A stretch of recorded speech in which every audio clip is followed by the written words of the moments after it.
Good afternoon, everybody. As you see, we speak the same language under the leadership of President Bolsonaro. I want to thank you all, especially Miss Nancy Marcus, that gave me a wonderful book yesterday night by Kagan, and talking about the liberal order. So we are joining the Western liberal order.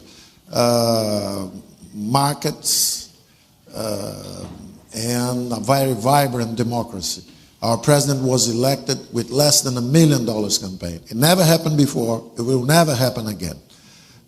So it was by the force of this man that he, for the very first time, nominated a whole cabinet that speaks the same language.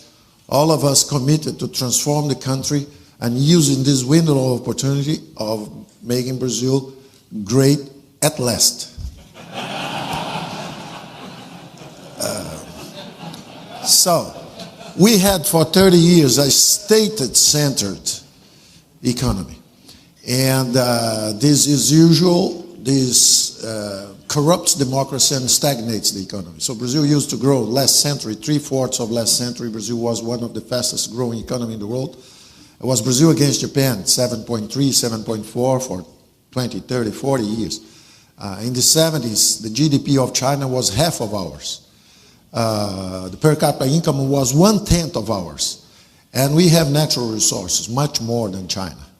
So what happened to us? We, as a state-centered economy, lost our way. But we'll be back now. And our program is a market-centered, to transform Brazil into a market-centered economy. We began with a social security reform. You know that the pay-as-you-go system is condemned by the demographic time bomb, besides the bad allocation of resources. So even in the US saving 3% of GDP was growing 3% because of innovation and good allocation. Because we have a statized credit system, state banks control 60% of credit in Brazil, the allocation of resources is pretty poor. So Brazil growing in the 80s, we collapsed from 7.3 in the 80s, we went to 2.5. Beginning of this century, we slowed down to 2.2, and in the last 80 years, we are growing 0.6% a year, so almost zero. Doesn't work anymore. So Brazil stagnated, and now we are approving the reforms. The very first one is the fiscal, the social security reform, that will have a double-edged effect. The first effect is to give us a 10 years, 15 years horizon of fiscal soundness. Brazil was being swallowed by the black hole of the social security pay-as-you-go finance. So we are putting some fuel in the old system. We'll be paying for a transition towards a capitalization system. So we'll grow not only because we improve the horizon of investments with fiscal soundness, but we ourselves will begin investing instead of just current consumption with social security funds.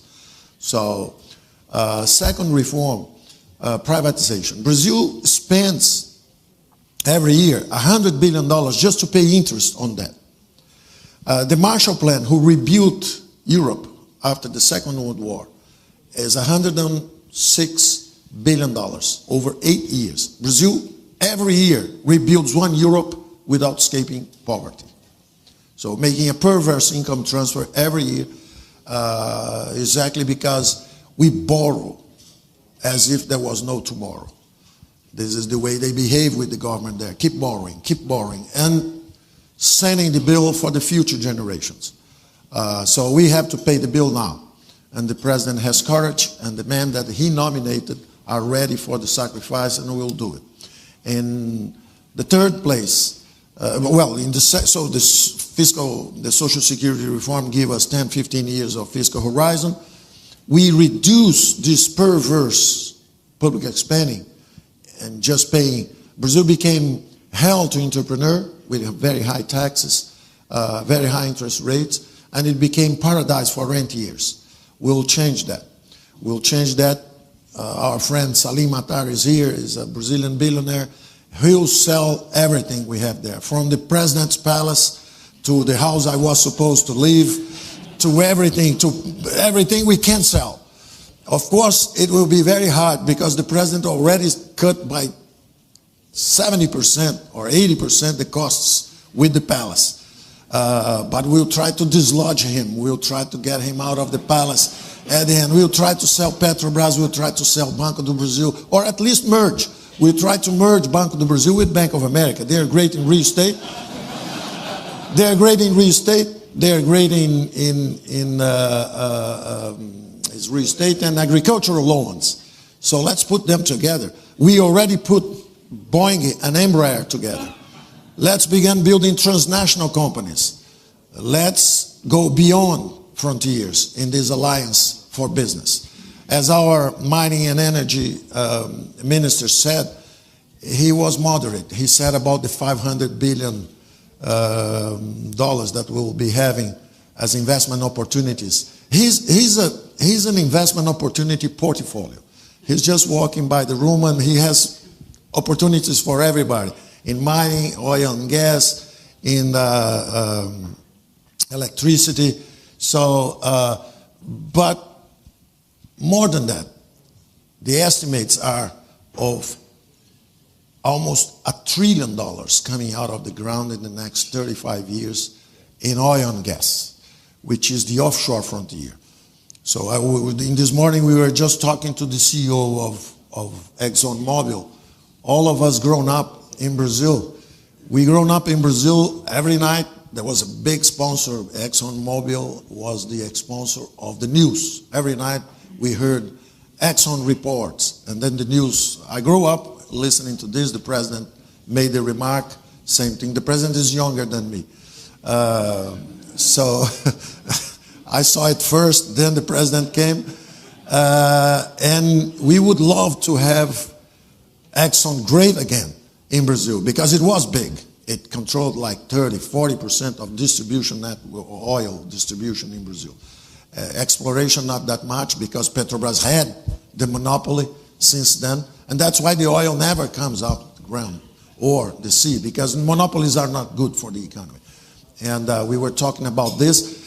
And the next move will make president of the chamber, the president of the House and the president of the Senate are telling us that they will approve the Social Security reform in 60 days. This will be amazing, wonderful. We will change the whole, it will change the whole perspective of the country. When this man begins making the auctions of the transfer rights at the end of the year, prices will be already 20-25% above what they are now. But there will be no corruption. They will be very cheap, very affordable, and very transparent. So we think that the second half of the year, the talk will be already growth. We'll be talking about resuming growth. There will be a shock of cheap energy, gas. We will break a double monopoly. The monopoly of refining, the oil exploitation, but also of distribution of gas and oil. So breaking this double monopoly will cut by half in 1 year and a half, will cut by half the price of gas, increasing the volume. So we'll try to reindustrialize the country on cheap energy. And also consumers' welfare will increase and the popularity of the president will go up when the gas gets to the poor people's house at half the price that it gets today. So this is is coming next. Then we will reduce taxes, simplify, debureaucratize the business environment. It is happening already. We will be opening the economy. Our foreign affairs minister knows.